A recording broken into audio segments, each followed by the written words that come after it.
Dans le cadre du projet Enseignement et encadrement à distance, le groupe scolaire Taïba Elite déploie tous ses efforts et met en place tous les moyens nécessaires pour réussir cette nouvelle méthode de travail. Un grand merci donc à toute l'équipe pédagogique, au staff administratif et à nos chers apprenants et leurs parents pour leur compréhension, leur engagement et surtout leur implication.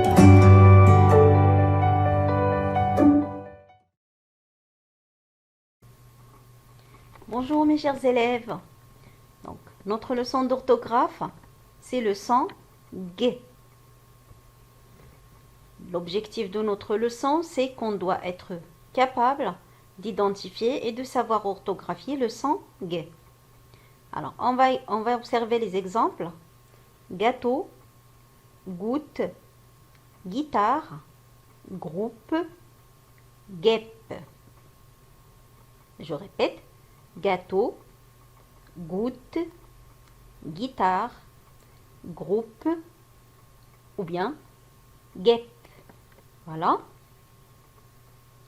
Alors, en observant ces exemples, donc tous ces mots-là, on a la lettre G qui se prononce G. Alors, pourquoi? Alors, la lettre G, on a déjà vu dans la séance précédente que la lettre G suivie d'un E, d'un I ou bien d'un Y, il se prononce J. La lettre G suivie d'un E, d'un I ou bien d'un Y, il se prononce J. Donc, dans le cas contraire, s'il n'y a pas ces trois lettres, il doit être prononcé G. Et c'est le cas pour la lettre G suivie d'un A, d'un O ou bien d'un U et aussi d'une consonne. Alors, comme gâteau, donc la lettre G suivie d'un A, il se prononce ga. Suivi d'un O, c'est go. Suivi d'un U, c'est gu. Et aussi pour une consonne, c'est G. Chose qu'on va trouver dans la règle. Alors, le son G, le son G peut s'écrire avec la lettre G suivie d'un A, O ou bien U.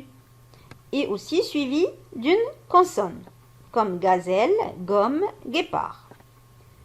Mais si la lettre G est suivie d'un E ou bien d'un I, et je veux garder le son G, je dois tout simplement ajouter un U. Ça veut dire G avec U, suivi d'un E ou I, et se prononce aussi G, comme l'exemple guidon et figue.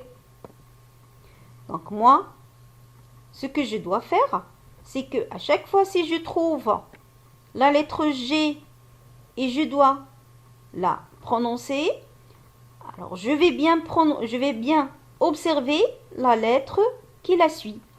Si je vois qu'il y a A, O, U ou bien une consonne, je prononce automatiquement G.